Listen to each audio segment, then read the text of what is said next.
La société Burundi Cement Company, Buseko, a annoncé une révision de prix de ce produit phare. Le ciment Buseko 32.5R et Buseko 42.5R à compter du 19 août 2024. Cette décision, communiquée à tous les agents commerciaux agréés, vise à ajuster les tarifs en fonction des coûts de production et de dynamique du marché. Selon la nouvelle grille tarifaire, le prix du sac de 50 kg de ciment Buseko 32.5R passera de 38 000 francs à 45 000 francs, tandis que celui du ciment Buseko 42.5R augmentera de 48 000 francs à 55 000 francs. Cet ajustement reflète les efforts de Buseko pour maintenir la qualité de ces produits tout en répondant aux exigences économiques actuelles.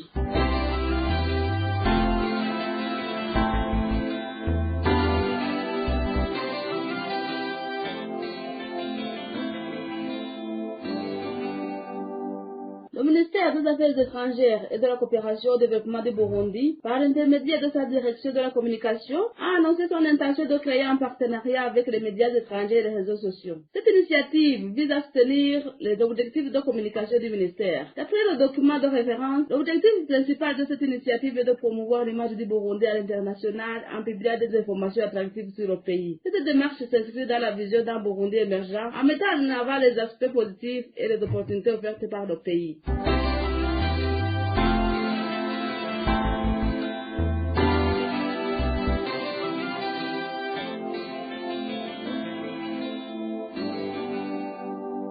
Dans une lettre ouverte adressée à la communauté internationale, 39 organisations non gouvernementales, dont plusieurs de renommée internationale, tirent la sonnette d'alarme sur la situation des droits humains au Burundi. Ces ONG dénoncent les multiples violations commises depuis 2015, notamment des exécutions extrajudiciaires, des arrestations arbitraires et des actes de torture. Les auteurs présumés de ces atrocités seraient des membres des forces de l'ordre, des services de renseignement et des milices affiliées au parti au pouvoir. Malgré la gravité des faits, aucune enquête sérieuse n'a été menée et aucun responsable de haut niveau n'a été traduit en justice. À l'approche des élections de 2025 et 2027, les risques de nouvelles violences s'intensifient. Les ONG soulignent la présence de nombreux facteurs de risque identifiés par les Nations Unies, tels que l'instabilité politique, l'impunité et la faiblesse des institutions étatiques. Les auteurs de la lettre appellent la communauté internationale à rester vigilante et à prendre toutes les mesures nécessaires pour prévenir de nouvelles violations. Selon les experts, la répétition des cycles de violence autour des élections précédentes au Burundi est un motif de grande inquiétude. Les ONG demandent ainsi à la communauté internationale de renforcer la pression